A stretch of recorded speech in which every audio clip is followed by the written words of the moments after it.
Bom,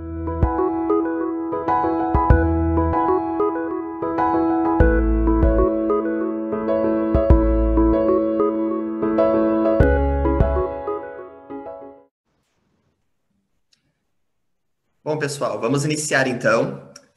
Primeiramente, bem-vindos, né, à nossa Maratona de Cultura Digital de 2021, esse período de palestras e apresentações que estará acontecendo entre o dia 18 de janeiro e 5 de fevereiro, certo?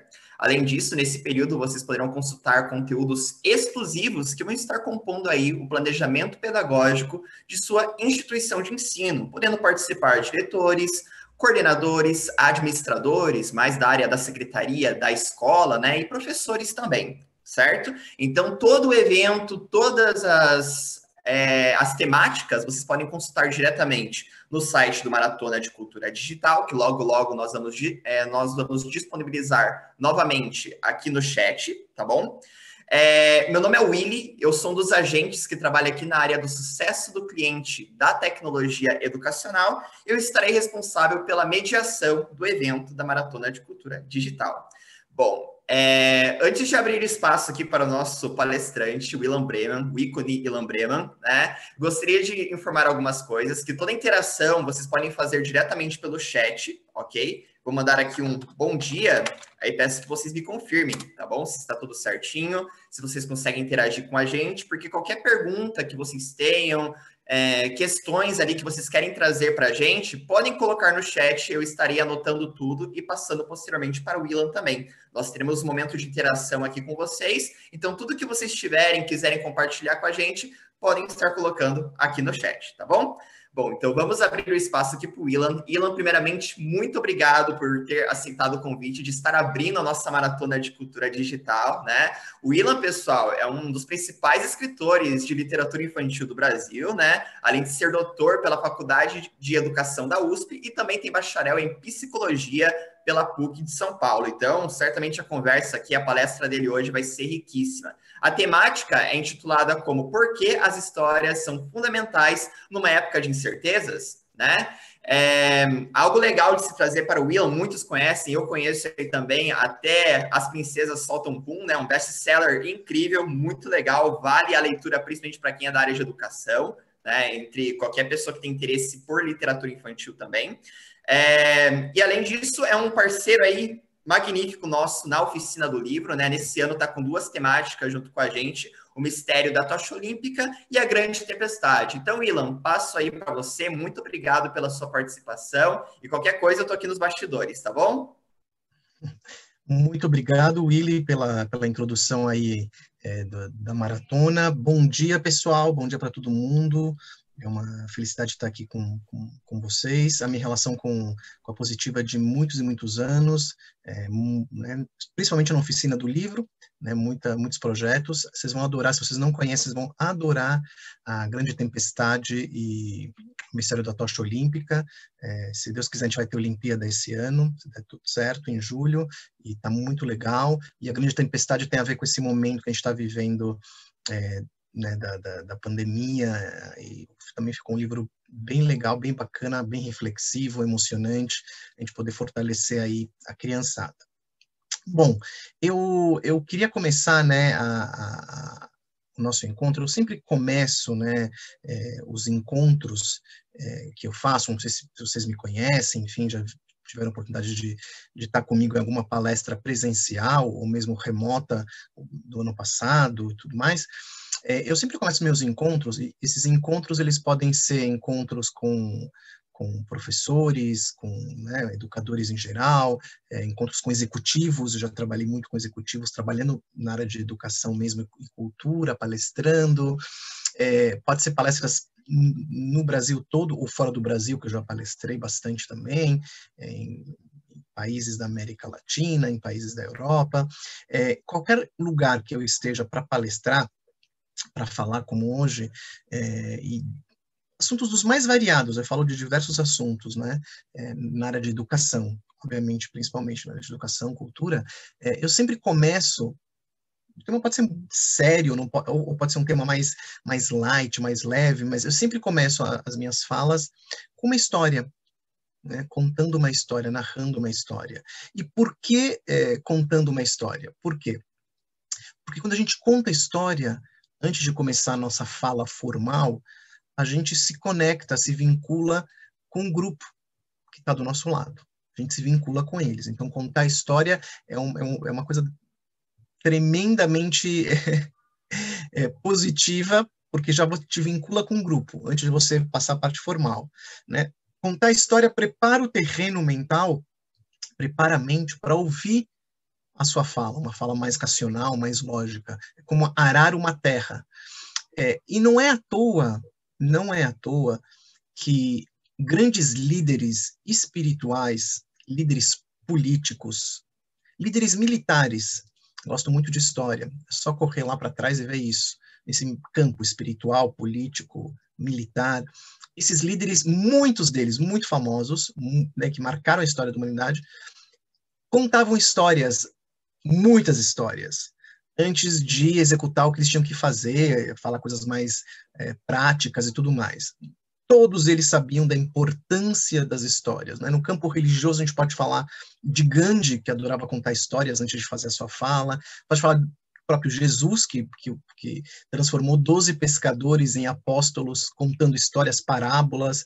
Você pode falar no campo político, Churchill, que é o primeiro-ministro inglês da Segunda Guerra, como ele gostava de contar histórias, de contar causos, e aí depois de ele se vincular com a plateia, ele ia lá e passava o recado dele. No campo militar, você tem um grande narrador, um cara que gostava de contar muitas histórias antes de ir para a guerra, que era o Napoleão, que foi um militar genial. Então, aqui eu citei alguns, né, mas tem vários em todos os campos. Então, a gente poder começar a aprender com isso já é uma coisa bem legal, né? A gente começar uma aula formal partindo de uma história, uma coisa fabulosa. Ilan, mas isso vale para uma aula de química? Claro que vale para uma aula de química, de física, vale para ensino médio, ensino fundamental, ensino superior. Você imagina você contar sobre a Marie Curie, a vida dela. É isso que eu estou falando, é uma história. A vida dela para depois falar sobre a tabela periódica, né? A Marie Curie foi a primeira mulher a ganhar a ganhar o prêmio Nobel, e ainda por cima 2 vezes. Ela criou junto com o marido, deu nome a um elemento químico, polônio. E vocês sabem por que chama polônio? Vocês estão curiosos? Por que chama polônio? Chama polônio porque ela nasceu na Polônia. E a vida dela foi uma vida assim incrível, com altos e baixos. Né? Um marido que ela amava de paixão morreu atropelado de uma forma trágica por uma carroça. Ela teve uma vida na Polônia beirando, né, a miséria, e superou, né, era de classe média, perdeu tudo, e foi uma vida assim para se contar. Então, você imagina se começar a contar a vida dessa mulher que ajudou na Primeira Guerra Mundial a construir um carro de raio-x, enfim, uma vida incrível, incrível, e depois partir para a química, se preparou o terreno. Então, isso que eu estou falando vale para todas as áreas do conhecimento e para todas as idades. Eu né, com meus quase 50 anos que eu tenho, eu até hoje, se eu vou assistir uma palestra, uma aula, que seja da coisa mais formal, e o cara começa com um caos, ou começa com uma história, os ouvidos já mudam, né? A sua predisposição já muda. Só uma curiosidade, quem quiser conhecer a vida da Marie Curie e de outros grandes gênios da humanidade, eu adoro contar essas histórias da vida deles. Vocês têm que ir lá no meu Instagram, o pessoal lá do chat, por favor, coloque aí, é o @ilan.brenman, @ilan.brenman, e entrar lá no meu IGTV, e eu fiz uma série que chama Grandes Gênios da Humanidade, e o que a gente pode aprender com ele, né? O que a Camila está colocando aí, @ilan.brenman. E lá, nessa série, eu falo da Marie Curie, eu falo do Churchill, eu falo do Darwin, eu falo de uma das mulheres mais inteligentes que pisaram na Terra, que chama Hipátia de Alexandria, uma história de 1.700 anos. Eu conto essas histórias. E são todas pessoas, Arquimedes, são todas pessoas que trouxeram muito conhecimento. E a gente deve muito a essas pessoas, e elas têm histórias de vidas incríveis. Então, assim, começar com uma história numa sala de aula, em qualquer aspecto, em qualquer campo, eu posso garantir, eu estou garantindo para vocês, tá? Estou garantindo para você que a galera ela não esquece, eu encontrei uma professora, estou lembrando disso agora, né? Antes de começar a minha história, estou enrolando aqui vocês, né? Porque eu vou lembrando, eu sou assim, vou lembrando das outras histórias para começar a minha história que eu queria contar.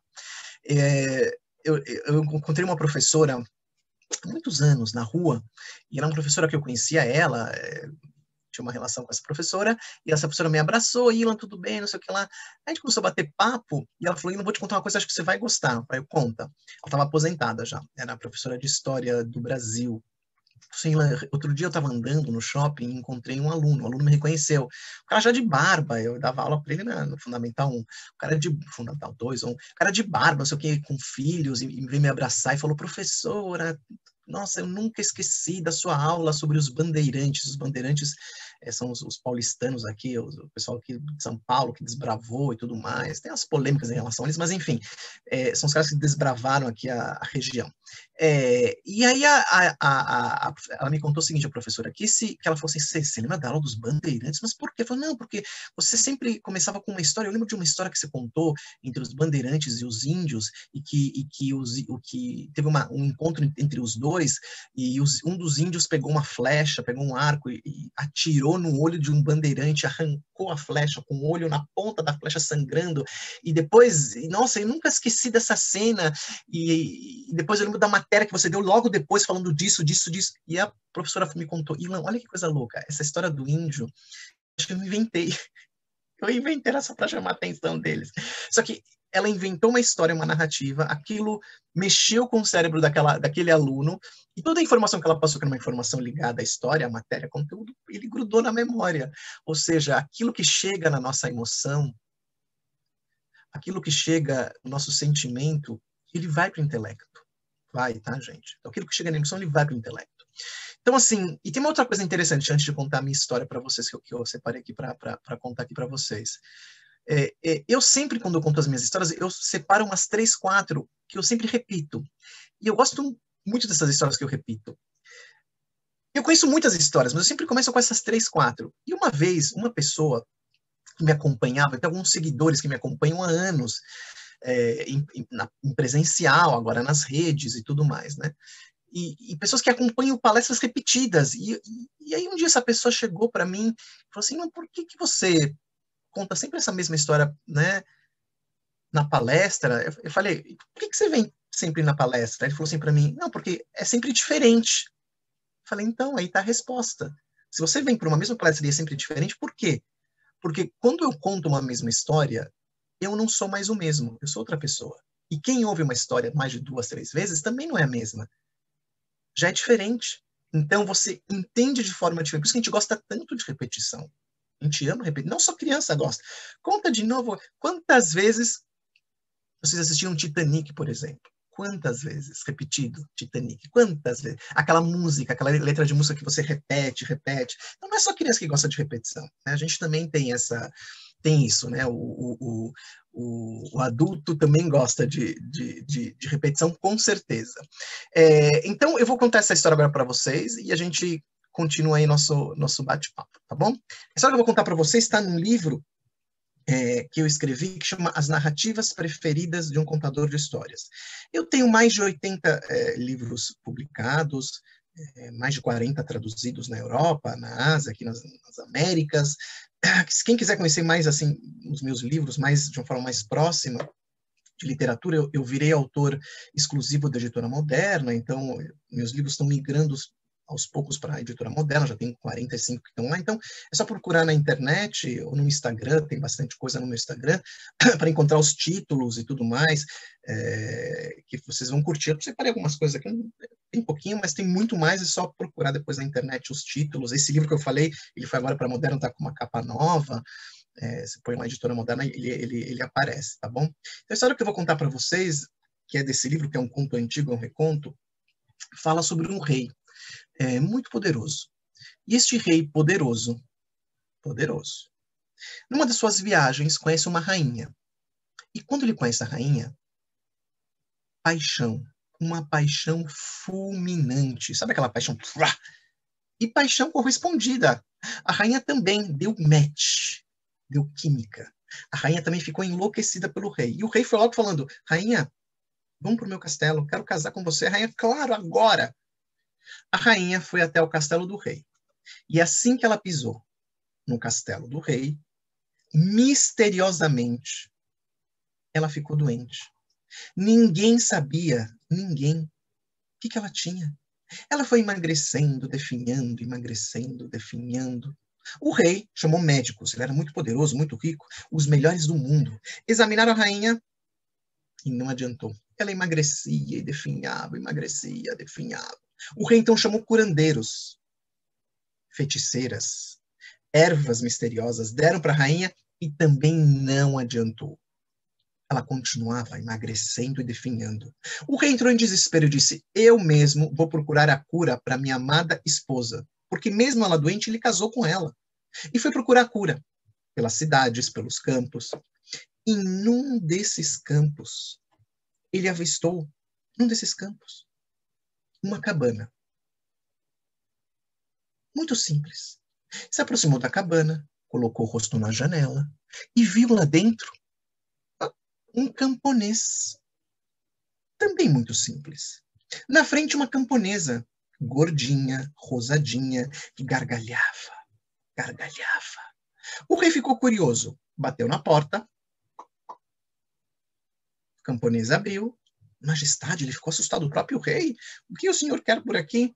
E o rei foi logo falando, não podia perder tempo. Ô camponês, me diga logo, o que você faz para sua esposa ser tão saudável assim?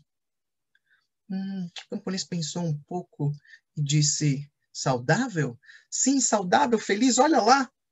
Bom, majestade, disse o camponês, eu alimento a minha esposa diariamente com carne de língua. Carne de língua? O rei ficou abismado. Carne de língua? Tá bom, saiu correndo, chegou no castelo real, chamou o cozinheiro real e disse: cozinheiro, sem majestade, prepare imediatamente um sopão com tudo que é língua de animal vivente na terra. Tudo. Prepare imediatamente. Bom, achou estranho aquilo, imagino, né? A cara de vocês também aí atrás. Ele começou a cortar o cozinheiro. Era o rei mandando, língua de cachorro, hipopótamo, girafa, com a cara de nojo de vocês aí, tô imaginando. Foi cortando, era o rei, galera. Foi cortando, cortando, fez o sopão. Deu pro rei. O rei pegou o sopão de carne de língua, foi até o quarto da rainha, quase morta. Tava quase morta a rainha. Quase morta. Pegou a colher, carne de língua, deu pra rainha, ela engoliu com dificuldade. E finalmente ela piorou. Piorou. Qualquer instante, morte na certa. Última ideia. Pá, última ideia. Soldado, sim, majestade. Eu tive aqui uma ideia. É a última esperança. Pega a rainha, agora, imediatamente, e leve para casa do camponês. E me traga em troca a camponesa. Gordinha, rosadinha, que gargalha. Bom, tá bom. A troca foi feita. E assim que a camponesa pisou no castelo do rei, misteriosamente, ela ficou doente. Ninguém sabia, ninguém, o que ela tinha. A camponesa começou a emagrecer, a definhar. Gente, não era regime, não era spa. Cadê o WhatsApp do castelo? Minha esposa sempre brinca, fala: ai, meu amor, cadê o WhatsApp? Disse, não era spa, era doença. E ela foi emagrecendo, emagrecendo. E a camponesa, depois de 3 semanas, magra, mas quase morta. O rei ficou tão desesperado, disse: vou ver a rainha. Pegou seu cavalo, saiu em disparada, chegou na mesma cabana, na mesma janela, lá dentro ele viu o mesmo camponês, só que agora, depois de 3 semanas, a rainha estava lá, sorridente, gordinha, rosadinha. Ele esmurrou a porta. O que foi, majestade? Perguntou o camponês. Eu que pergunto. A rainha tão bem aqui, feliz da vida, e sua esposa morrendo no meu castelo. O que eu fiz de errado? O que você fez? Perguntou o camponês. Bom, eu dei carne de língua para as duas. Você mandou língua de cachorro, hipopótamo, girafa. O camponês abriu um sorriso e disse: você não entendeu nada, majestade. Nada. Eu alimentava minha esposa diariamente com carne de língua. E alimento diariamente a sua esposa com carne de língua, majestade. Histórias contadas pela minha língua, majestade. O rei pensou, entendeu, pegou a rainha de volta, agradeceu o camponês, deixou um tesouro lá com ele, devolveu a camponesa E a partir daquele dia, contam os africanos, uma lenda africana, esta rainha ouvia histórias todas as noites, antes de dormir. Antes de dormir. Dizem que nunca mais a rainha ficou doente. Nunca mais. Dizem mais os africanos, que as histórias fazem muito bem para os bebês, para as crianças, para os jovens, para os adultos, para os velhos e até mesmo para os reis. Carne de língua, pessoal, alimento da alma e do espírito. Alimento da alma e do espírito. O que diferencia todos os seres humanos de bichos. Carne de língua, histórias. Histórias. Somos feitos de histórias. Feitos de histórias. É o que nós somos. Um tigre é um tigre há 6.000 anos porque ele não acumula história. Ele não tem memória de história. Os seres humanos é o contrário. Carne de língua. Infelizmente, um querido pai de uma amiga nossa, aí do Paraná, de Curitiba, faleceu faz uns 3 dias por causa da Covid, e eu conhecia este senhor, essa pessoa incrível. A filha é vizinha nossa, muito amiga de muitos anos, e a gente em contato com ela o tempo inteiro, e o que mais a gente, depois que ele faleceu, o que mais a gente viu foram histórias. As histórias que as pessoas contavam a respeito deste homem. As marcas que ele deixou, o legado que ele deixou. Histórias, histórias, histórias. Ninguém falou do carro que ele tinha. Ninguém falou da casa que ele tinha. Ninguém falou do iPhone que ele tinha. As pessoas só falavam das histórias. E como que ele conheceu a esposa, que também pegou Covid, mas está bem já, graças a Deus. Né, de como foi a luta dele para criar a família, as conquistas que ele teve, as amizades, as experiências, enfim, histórias. Eu sempre falo, né, quando a gente se machuca, sai sangue, sai junto sangue e sai história também. Então, se as histórias têm essa importância, temos que dar importância a elas. E não só na vida adulta, desde quando a gente nasce, desde criança pequena. Não é algo, né, sem importância. Estamos provando para vocês. Ao contrário. É o que a gente tem de mais importante na nossa vida. Então, que comece a ser alimentado isso desde pequenininho. Por isso que tem uma coisa que me incomoda profundamente, vou falar aqui para vocês, eu vou fazer uma confissão aqui para vocês, mas assim, uma coisa que me incomoda profundamente, eu que sou escritor, que escrevo e me esforço muito para fazer cada projeto e fico muitos anos, às vezes, em cima de projetos que são livros pequenos de tamanho, mas que tem muito esforço, porque tamanho não é documento também para livro.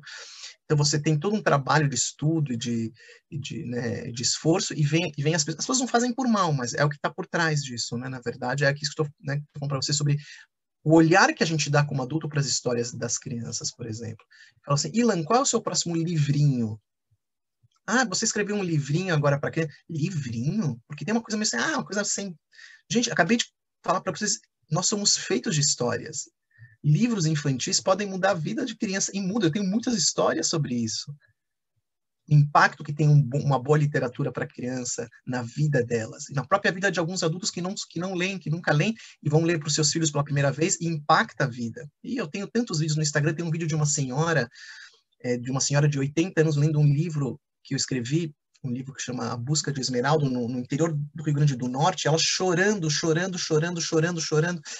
lendo um livro dito infantil, né, que eu escrevi, e ela chorava, e depois a filha, que é uma professora, me mandou um recado falando assim de como foi impactante esse livro para ela.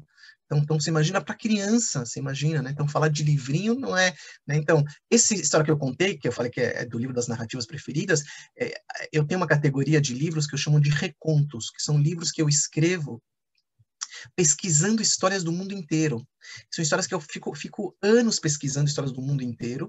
Essa é uma faceta do meu trabalho, tenho várias. E eu tenho essa categoria Recontos é um trabalho de trazer histórias do passado tão importantes e marcantes para a atualidade. Então, por exemplo, quando eu faço um livro como esse aqui, ó, esse aqui é bem conhecido, O Alvo, né? Ele está na Editora Moderna também, tá? O Alvo, né? Tem um buraquinho no meio. Isso aqui é um livro, um conto polonês. Então, olha que coisa maravilhosa. Uma história arrebatadora sobre professores e alunos. Ou quando eu faço um livro sobre o conflito sobre terra, né, de quem pertence à terra, uma história do Oriente Médio, né, o que a terra está falando, por exemplo, né, que é uma história lindíssima. Ou um livro que acabou de sair, deixa eu ver se eu encontro ele aqui, acabou de sair aqui, saiu semana passada, que chama Silêncio, isso aqui é para o ensino médio, Fundamental 2, finalzinho, Silêncio, 12 histórias universais sobre a morte. Eu recolhi histórias sobre finitude, mitologias do mundo inteiro. Isso aqui é muito trabalho para alguém falar livrinho, vocês entenderam? E mesmo pode ser livros que sejam livros infantis, com cara de mais infantil. Tem muito trabalho, tem muita coisa por trás que é importante falar.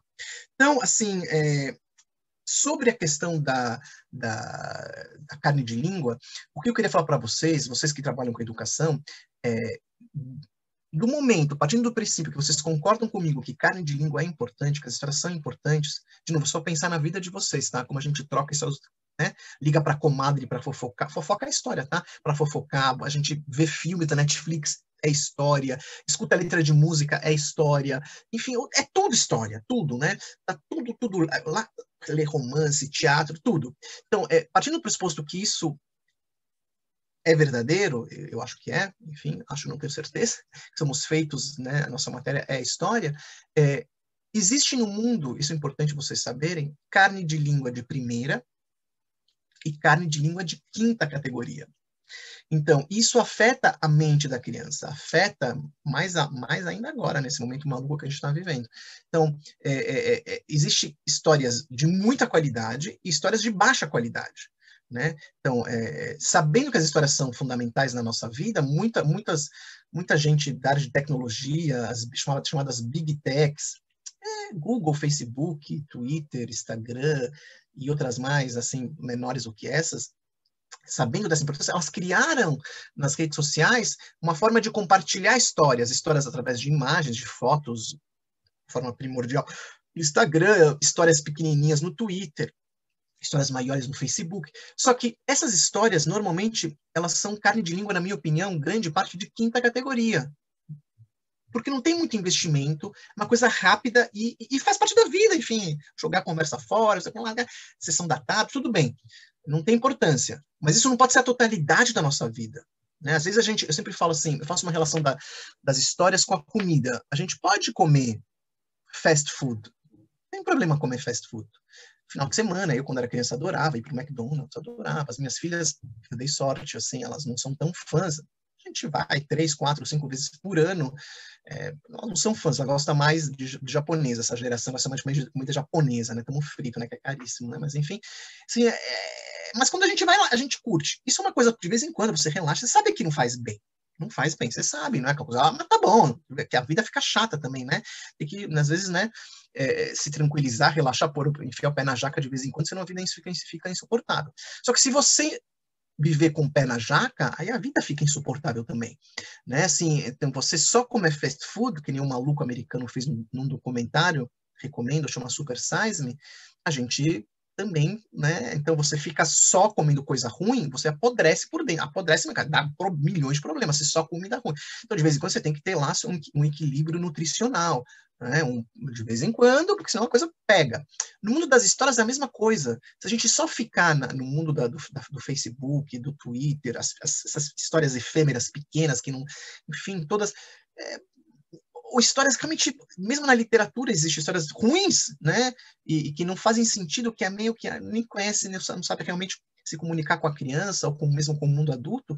Eu falo que apodrece a alma, o intelecto, o cognitivo, né? A gente só se alimenta de histórias ruins e então, a nutrição nessa área fica... Então, a gente tem que conhecer as histórias de qualidade, ter noção que a história de qualidade, ela afeta, impacta a nossa vida, né? E assim como as histórias ruins impactam também a nossa vida, né? Por exemplo, uma história ruim é quando você, por exemplo, subestima a inteligência da criança e acha que ela não vai entender tal história, você acha que tal palavra não pode falar, essas palavras elas não vai entender. É uma coisa louca, simplificar demais, não simples, que é diferente de simplificar, né? Uma história singela, simples, pode ser profunda, mas a gente de simplificar. Simplificar significa, de uma forma intencional, você falar, não vou pôr essas palavras, vou deixar uma coisa bem assim, né, simplesinha, para ela, porque ela é pequenininha, e a gente não tem evolução nenhuma. Como a gente quer evoluir, é um pouco, vamos fazer uma outra analogia, porque é legal fazer analogias para a gente poder visualizar o que eu estou falando. É como a questão dos dentes, por exemplo, né? Quando o bebê nasce, ele nasce e sai do peito da mãe, ou da mamadeira, a gente começa a dar comida. A primeira comida, ela é amassada. Eu sei porque eu cuidei muito disso aqui em casa. Assim, tive esse privilégio de estar muito próximo das minhas duas bebês e tudo mais. Então, assim, junto com a minha esposa, então a gente tem que amassar. Então, você pega a comida, você faz lá e amassa, né? Porque ela não tem dente. Então, ela começa a comer, a gente ajuda ela a comer, vai amassando. Algumas culturas antigas faziam isso na boca da avó, da mãe, elas mesmas trituravam, tem relatos sobre isso em várias culturas antigas, e davam para o bebê. Não tinha essa coisa do amassar com a mão, que é uma coisa normal. Quando começa a ter a dentição, os dentes começam a nascer, o pediatra, a sua tia, a avó, os mais sábios, né, as avós, começam a falar assim, olha, agora eles têm os dentes, eles começam a dar um pouquinho de comida sólida, pedacinhos de pepino, pedacinhos disso, daquilo, para ela poder começar a mastigar. E a gente começa a fazer isso. Aí um dia eu perguntei para o pediatra, falei assim, doutor, eu sempre faço umas perguntas meio estranhas, doutor, se eu por acaso não seguisse essa orientação de dar comida sólida para minha filha e continuasse fazendo papinha, o que ia acontecer? Ele falou, como assim? Ele falou, não, eu não, imagina, é mais fácil, você amassa e dá para ela. Ela falou assim, não faça isso. Eu falei, por quê? Eu tinha umas hipóteses na minha cabeça, assim, porque você dá comida sólida para a criança, ela pratica a mastigação, é um treino, a parte muscular do maxilar, você vai treinando, então se você der papinha para ela com os dentes já prontos dela, os dentes estão saindo, e ela não se praticar aquilo, vai ter problema no maxilar, na musculação, vai ficar flácido, vai ter problemas, ela vai ter problemas. Eu falei, tá, claro, eu sabia, mas eu queria só confirmar com o senhor. Então, vamos fazer analogia com as palavras e com a linguagem, quando falo de carne de língua, de histórias de qualidade, né? Então, se você continuar mastigando para o seu aluno, mastigando para o seu filho o tempo inteiro, na linguagem, por acaso, né? Assim, vamos falar da linguagem, mas pode ser em outros aspectos da vida, o que vai ficar flácido não é o maxilar, é a mente. É a mente. Isso que é carne de língua de baixa qualidade, isso que é histórias ruins, que não instigam a criança a ela mastigar por conta própria, e fortalecer a dentição, fortalecer o maxilar, ou seja, fortalecer a mente dela. Tal palavra. Eu lembro que eu escrevi um livro, eu tenho uma coleção de livros para bebês, lindo, né? Eu vou mostrar aqui para vocês, vocês estão na minha biblioteca, então é só eu levantar e pegar, um minutinho.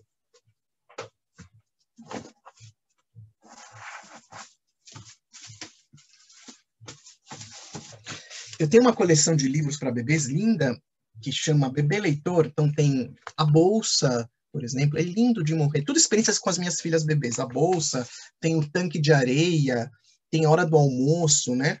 E nessa coleção, a primeira vez que eu montei essa coleção, não na Moderna, em outra editora, eu coloquei a palavra engenheiro isso para bebês. Uma brincadeira só de tanque de areia, estão brincando de engenheiro. E a editora falou assim, mas Ilan, não é uma palavra muito difícil, engenheiro, né, para um livro para bebês, não sei o que lá, e era só isso, engenheiro. Falei, não, falei ao contrário, quer dizer, se ela nunca ouviu a palavra engenheiro, ela vai ouvir pela primeira vez, uma criança de 1, 2 anos, se ela tiver dúvida, roçar no ouvido e perguntar, papai, o que é engenheiro? Papai vai falar, é aquele que constrói ponte. Cara, repertório novo. Então, é assim que funciona, assim que a gente escala, né, que a gente sobe o cognitivo da criança, sobe o intelecto da criança, a gente vai subindo dessa forma, né? Assim, se a gente não falar a palavra engenheiro, ela nunca vai ouvir a palavra engenheiro. E se ela tiver dúvida, estamos preparados para explicar. Tudo isso com bom senso. Eu não vou ler essa de Queiroz para as minhas filhas de 2 anos. Eu não vou ler Machado de Assis, Capitu para minha filha de 3 anos. Não vou ler, né? Não vou ler Capitu para ela.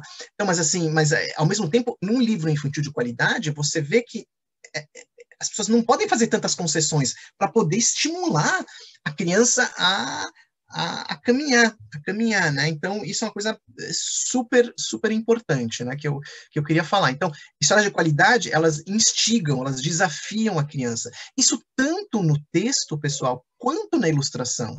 Não pense que a ilustração ela é tão importante quanto a ilustração. Não, vamos mudar qualquer coisinha, qualquer bichinho. Gente, essa coisa me deprime, porque aquela coisa de assim, não, vamos comprar livro de R$ 1, R$ 5 para criança. Cara, a gente não faz isso pra gente. Claro que tem gente que tem dificuldade financeira, tudo mais. E quando você tem dificuldade financeira, você tem acesso a livros de qualidade em biblioteca pública, você tem acesso a livros de qualidade na própria livraria sem precisar comprar.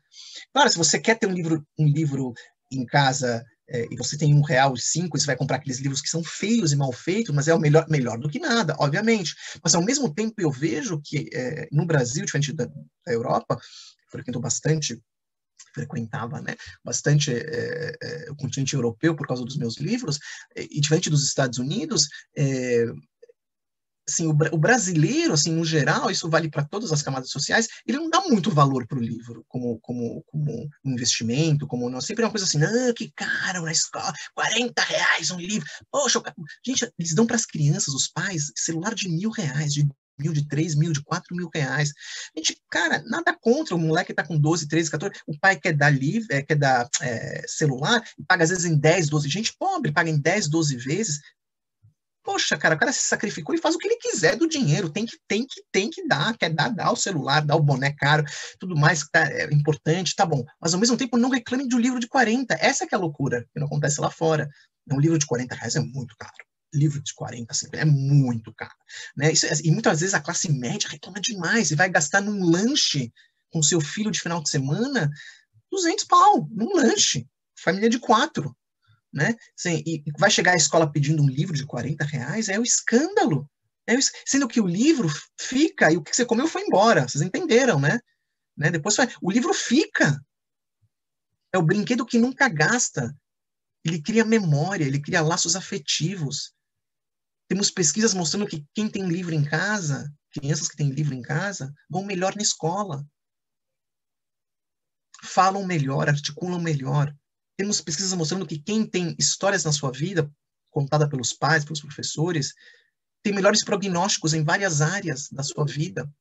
Então, a gente precisa mudar a questão da valoração do livro também, né? De como que é. E, de novo, a ilustração, nisso é importante, eu falei para vocês, né? Vocês educam o olhar através da ilustração. Eu, quando eu faço um livro, eu penso bastante. Então, por exemplo, isso aqui é um livro novo. Esse é um livro infantil, não é um reconto, né? Chama O Estranho Dia de Luísa. Isso aqui é um ilustrador espanhol. Então, quando eu conto a história da olha que lindo aqui, olha. Quando eu conto a história da Luísa aqui, né, uma história muito engraçada, a ilustração faz parte desse processo. E ter um ilustrador bacana, uma arte bacana, você está educando o olhar, a estética, você está trazendo, além da linguagem escrita, a linguagem visual para a vida da criança. Né? Quando eu faço um livro como esse aqui, junto com o Guilherme, o Refugiados, é um livro lindo, só de imagens, para todas as idades, o livro que está na Bélgica, está na Itália, livro lindíssimo, e isso aqui traz um crescimento para a criança. Ou, por exemplo, um livro que isso aqui é um livro muito visual, tem muito repertório, a gente traz muito repertório cultural, que esse aqui parece, mas não é, um livro de enigmas visuais, é demais, né, parece, mas não é. Então, tudo isso, ele cresce, e vou falar uma coisa para vocês, quanto mais linguagem de qualidade,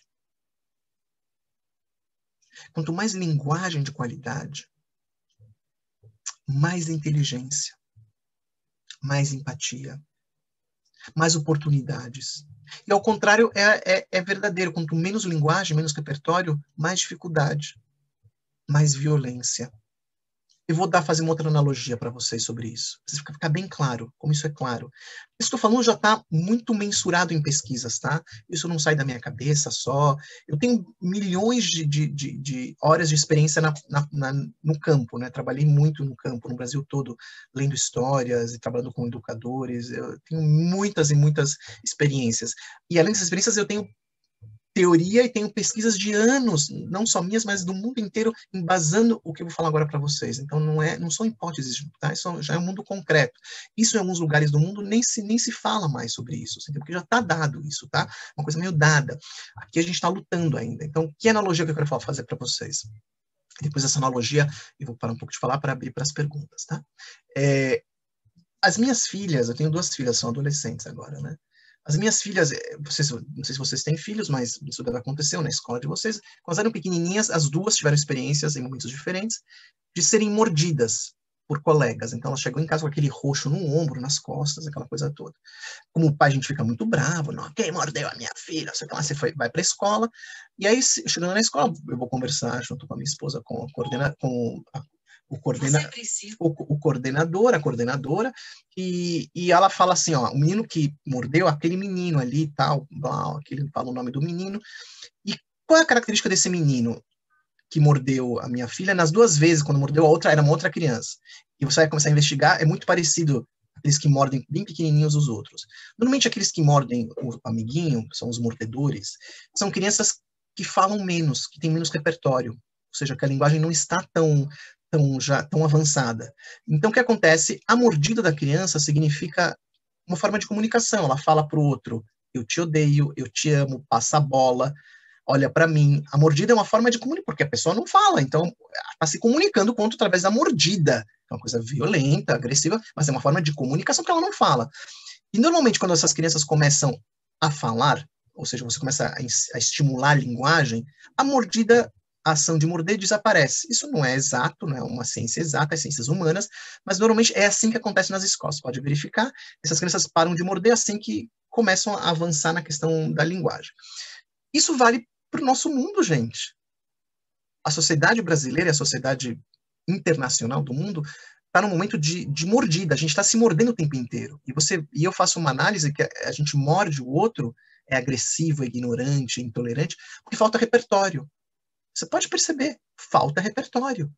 Então, quanto mais repertório você tiver, menos mordida você vai dar. Porque você vai saber que a linguagem ela é muito mais poderosa do que a própria mordida. Mas quando falta palavras, você vai para as vias de fato. Tem uma pesquisa que foi feita aqui no Brasil, na região norte, por um instituto que chama Alfa e Beto.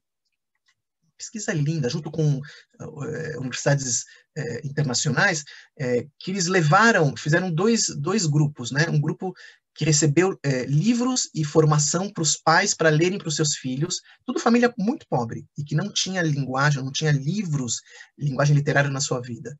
Então pegaram famílias, introduziram a literatura infantil com leitura para os filhos, ensinando os pais a fazer isso, e outras famílias de grupo controle, ou seja, que não tinha, ficou como era, sem livros, sem história, sem nada, para acompanhar. E o que eles descobriram foi algo fabuloso. Isso que eu estou falando para você foi lindo. Foi o seguinte, que as famílias que começaram a ler histórias para os seus filhos, só isso, gente, ler histórias. Ler histórias. A violência doméstica teve uma queda significativa.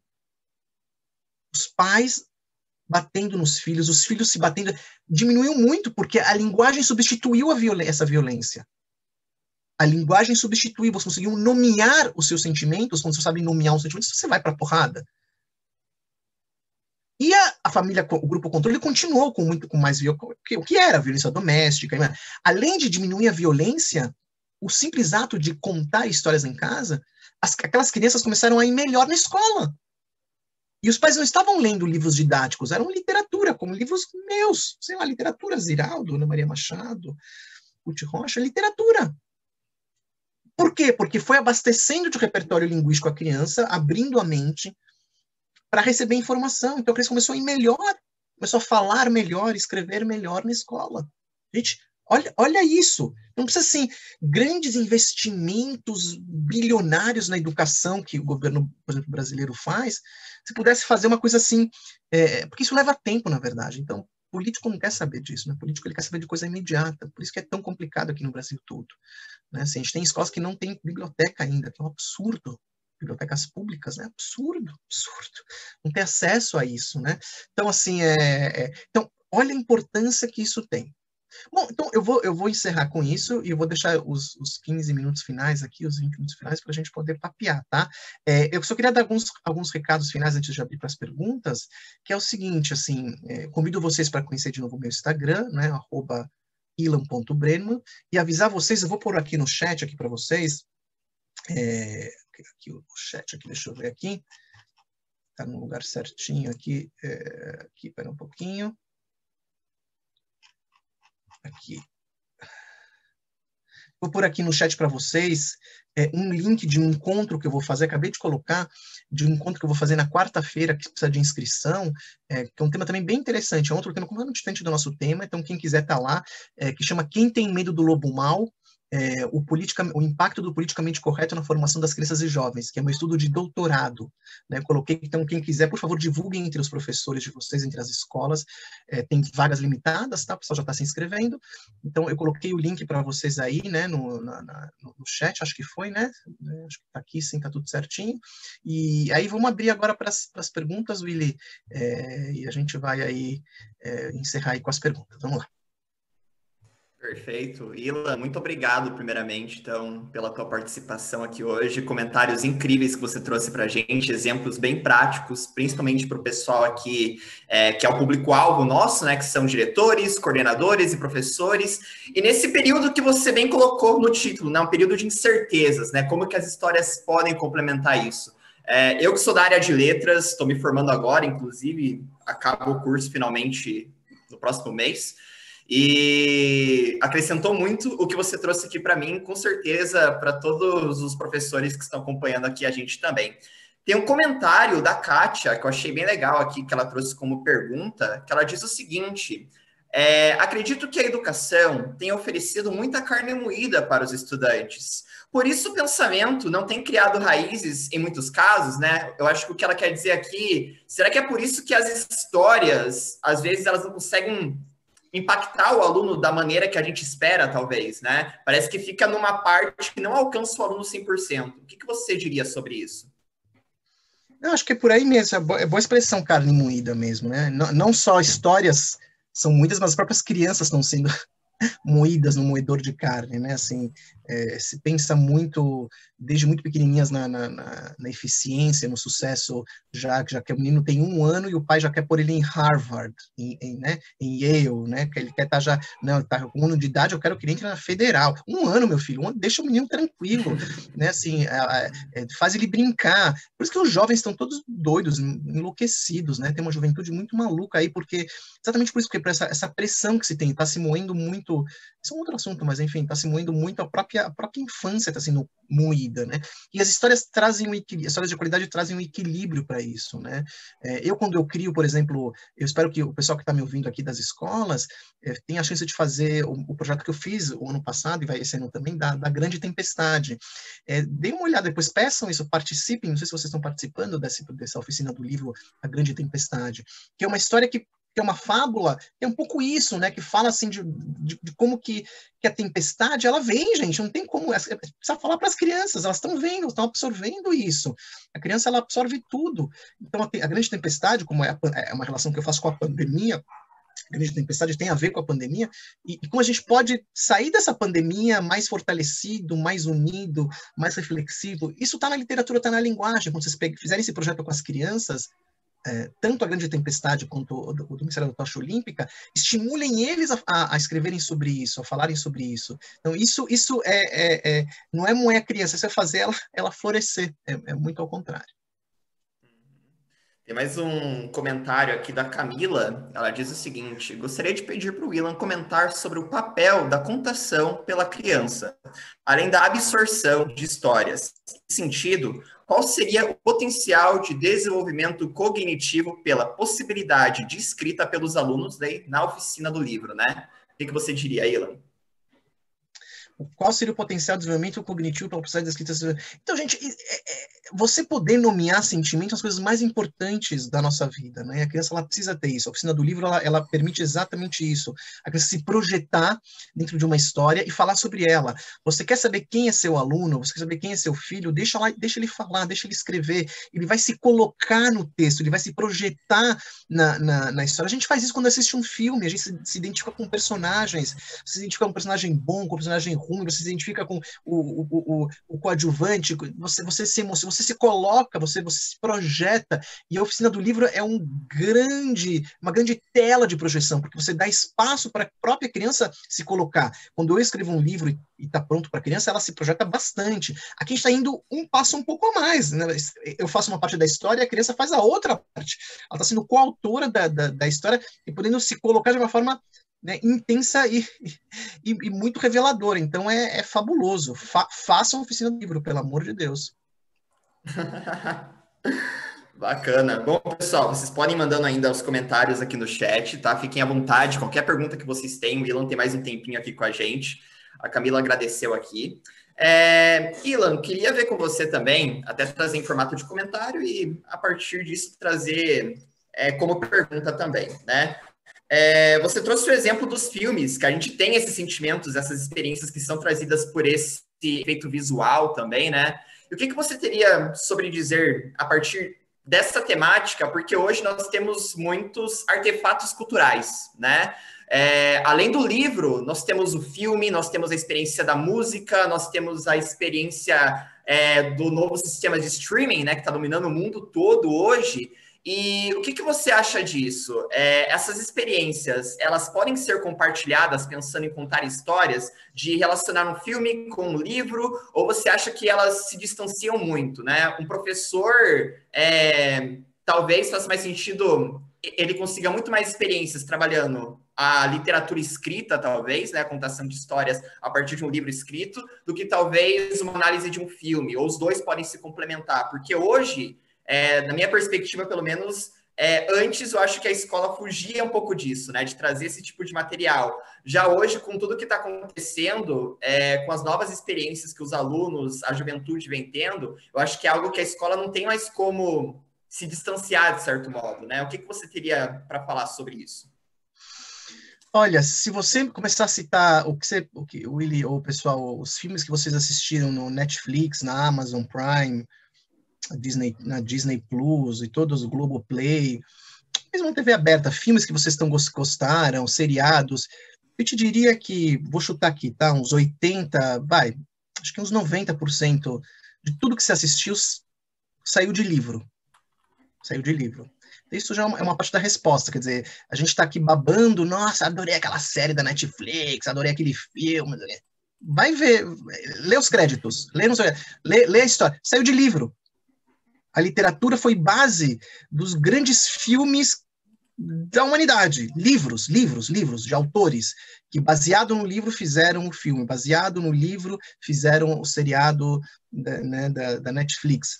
Então, assim, eu acho que a gente tem que tomar muito cuidado com essa coisa de, não, agora é só streaming, agora é só... Acho que tem lugar para tudo. Eu acho o streaming muito legal. Eu sou viciado também, adoro.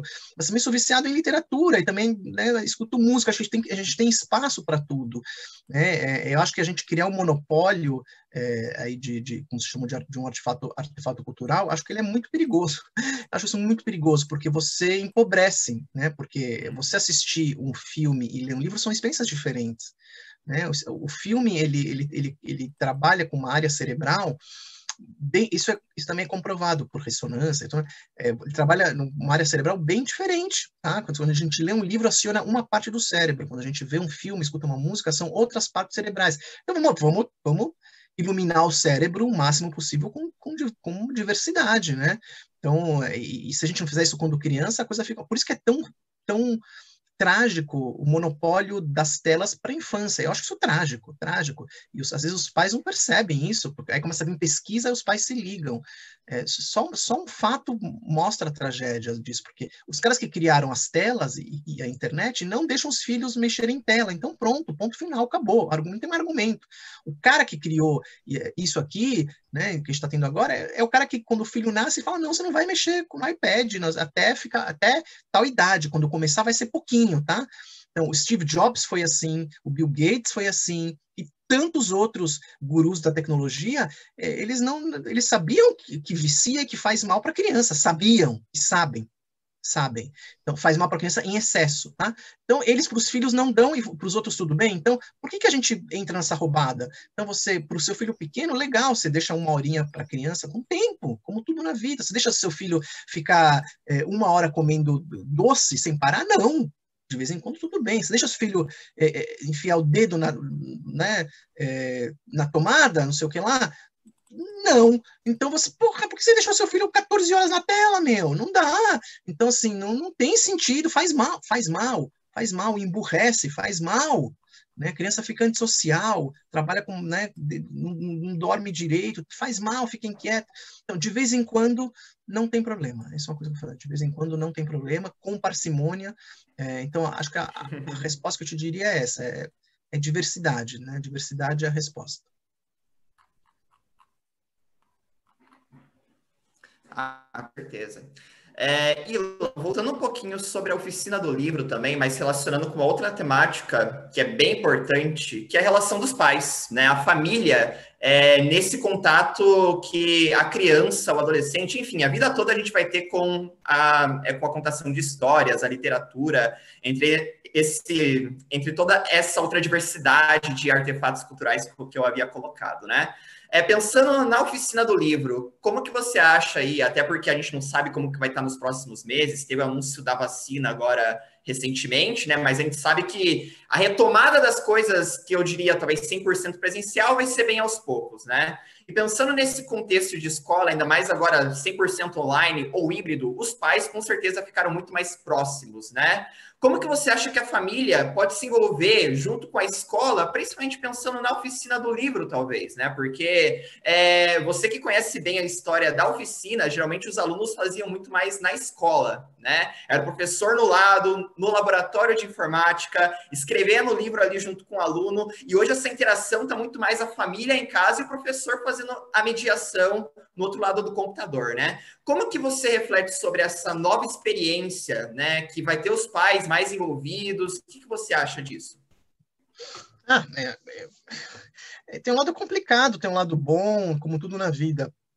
A gente não tá coisa ainda não tá. Eu sou a favor da volta às escolas, a volta presencial com cuidado, com professor que está no grupo de risco que continua em casa e tudo mais, mas assim,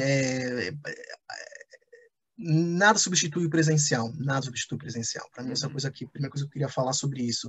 Eu postei no meu Instagram uma fala de um teórico do século XVII, um dos pais da pedagogia, chama Comenius, um tcheco, pedagogo tcheco, que fala que a criança, onde ela aprende é na interação com a outra criança, né? Onde acontece a educação? Na interação entre as crianças, né, com o professor e entre elas. Então, a gente está com um problema grave nesse sentido, né? E eu acho muito maluco ter comércio aberto e não ter escola aberta. Eu acho isso muito complicado, ter shopping aberto e não ter escola aberta.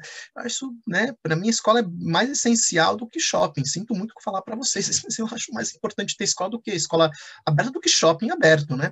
Enfim, então, falando isso, a primeira coisa que eu queria falar, já que a gente vai ter esse híbrido, pelo jeito vai continuar, os pais estão sobrecarregados. Então, o que eu diria para os pais, eu tenho dito, é tentar curtir o máximo a parte boa de estar junto com a criança. E quando a gente lida com as histórias, como a oficina do livro, é a parte boa, é a parte gostosa. Você não está lá precisando ensinar, alfabetizando a criança, ou matemática, ou que às vezes os pais não têm preparo, não têm didática, não sabe. História todo mundo sabe, não tem classe social. Então, você escrever uma história junto com seu filho, participar junto, é uma marca profunda, uma marca afetiva profunda. Seu filho não vai esquecer que você fez a grande tempestade com ele, ou o sumiço da tocha olímpica com ele. Não vai, eu estou afirmando. Né? É uma coisa que cria marcas, que você vai lá começar a compartilhar, vai falar e tudo mais. Né? Então, trabalhem juntos, isso que eu queria falar para vocês. Com certeza.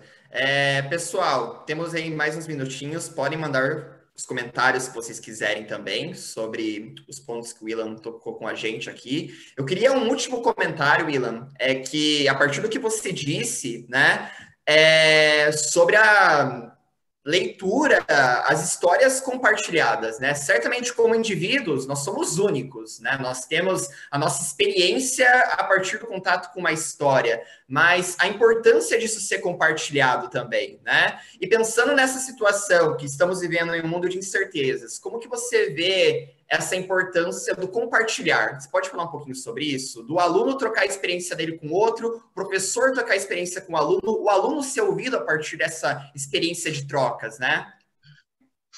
Tem uma frase muito famosa, foi falada por várias pessoas, né, vários poetas, escritores, né, que o ser humano não é uma ilha, né, solitária, né, não, né, a gente está inserido na sociedade. De novo, assim, você está junto com o outro, por isso o desespero, a prova disso é o desespero da gente não aguentar mais ficar sem os outros, né, a gente está desesperado, né, de estar em contato com os outros, de estar próximo do outro, e na educação, de novo, isso é fundamental, você está próximo do outro, né?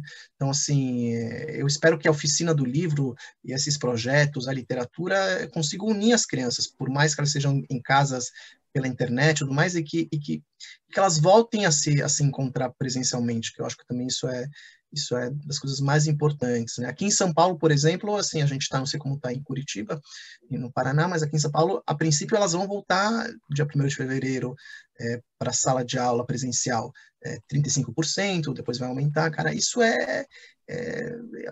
o impacto disso vai ser tremendo, positivo, né? Positivo. Tem muita criança que está da Fundamental 1, dos primeiros anos iniciais, que esqueceu como escreve o seu próprio nome. Olha, é uma tragédia isso. Porque não tem o outro, porque não tem o professor, porque é diferente, enfim, que esqueceram como faz conta básica. Então, assim, poder compartilhar a linguagem é poder avançar nesse sentido cognitivo e emocional. Acho que é isso. Isso aí. Bom, pessoal, a gente já está partindo agora para o encerramento, então, mas antes disso, até para passar as últimas palavras aí para o Willan também, eu vou estar compartilhando aqui no chat com vocês uma avaliação da nossa maratona. Hoje foi o primeiro dia e a gente entende que para os próximos dias a gente pode melhorar ainda mais a experiência de vocês nesse formato, né? Então, por favor, se vocês puderem preencher, o que vocês acharam da duração, a assimilação de vocês, esse formato aqui via Zoom, é bem importante para a gente, para realmente estar melhorando sempre a experiência de vocês ao longo desse período de formações do planejamento pedagógico das instituições de ensino, certo? Além disso, nós temos uma programação riquíssima que vale vocês entrarem ali no site do Maratona, ok? Eu vou compartilhar com vocês aqui também o site, que vai acontecer diversos conteúdos, um no período da manhã, outro no período da tarde, até dia 5 de fevereiro, então tem muita coisa para vocês consultarem. Então fiquem à vontade nesse sentido, tá bom? Além disso, falando sobre o formato de inscrição, como que funciona? Vocês acessam o site do conteúdo.tecnologia.educacional.com.br/maratona 2021, que eu passei aqui no chat, vocês vão preencher os dias que vocês têm mais interesse em participar. Em até 24 horas, vocês receberão um link para acessar a sala do Zoom a partir das temáticas ali que vocês escolheram para estar participando, tá bom? Então, primeiro, vocês solicitam os convites de participação e, posteriormente, nós mandamos para os e-mails que foram cadastrados ali, beleza? Marta, se você tiver alguma dúvida, você pode mandar aqui no chat só para o palestrante, se você quiser, tá? Não abriu o link? Qual link não abriu? Kátia colocou que não abriu o link aqui. Deixa eu ver se é algum que eu mandei.